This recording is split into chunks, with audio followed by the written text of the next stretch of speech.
What are the ethics around targeting a systemically oppressed community?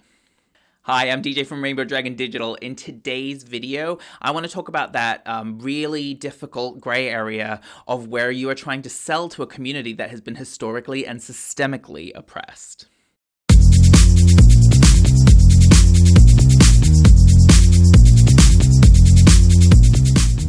If you haven't subscribed to my YouTube channel already, please do. It will help me out loads. And if you click the bell, you'll be notified when I release new videos.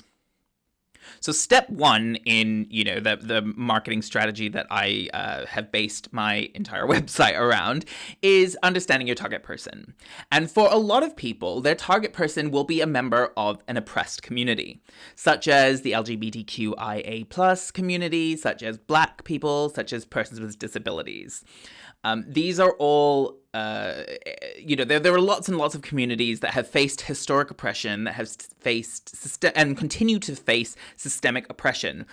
And it becomes really difficult as a business, as an ethical business, to think, how do I market to this community without contributing to that systemic oppression?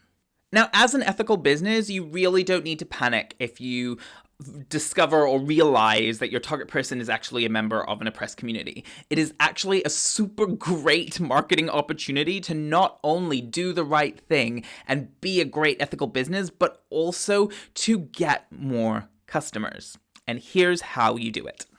The first thing you need to do is go back to that step one, understand your target person, and that means understand their oppression. Not only understanding the oppression that's happening today, but understand the history of the oppression. Go back, do some reading, do some learning, really understand who it is that you're targeting and where they've come from as a community, not just as individuals, but as a community. If you can really understand the history of their oppression, you will already be miles ahead of your competition in terms of making sure that you are actively helping this community.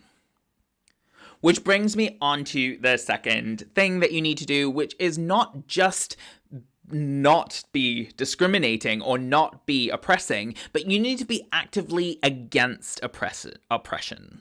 What I mean by this is exactly the conversation that's been had and continues to be had around BLM, the Black Lives Matter movement, which is we need to stop just being not racist, but we need to be actively anti-racist. We need to be actively acting against oppression, especially if your business and your own community is in a position of privilege. You need to be using that privilege to act against the oppression that other people are facing.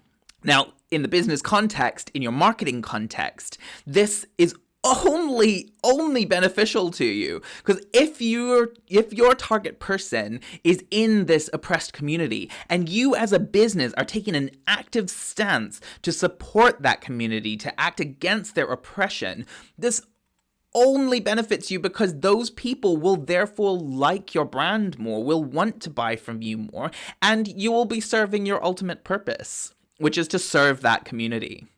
And so actually, as a modern ethical business, serving a community that's systemically oppressed, it should be easy. It should actually be the easiest thing. The real difficulty comes when your business perhaps doesn't serve an oppressed community. Maybe when your business actually serves a privileged community. What do you do then? Well, in my opinion, and this is just my opinion, I think if you are conscious that your target person is a part of a privileged community, then you need to really observe who it is that privileged community typically is exerting systemic oppression on. The people that that community is exerting systemic oppression on, you need to start taking an active stance in dismantling that systemic oppression.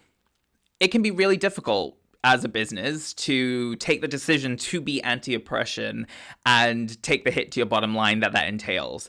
And if it doesn't take a hit to your bottom line, then there's a good chance that you're not actually doing anything anti-oppressive and you're doing something that's more performative.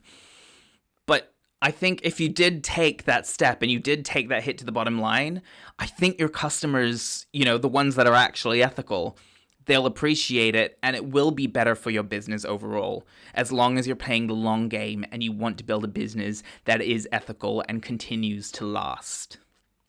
I hope that helps with you using your marketing to help break down systemic oppression. I think it's something that I'm really passionate about, something that I hope that more businesses will become passionate about, and I think we're seeing it happening. So I hope you get on board with that train and you are helping to break this stuff down so that we can live in a better world together.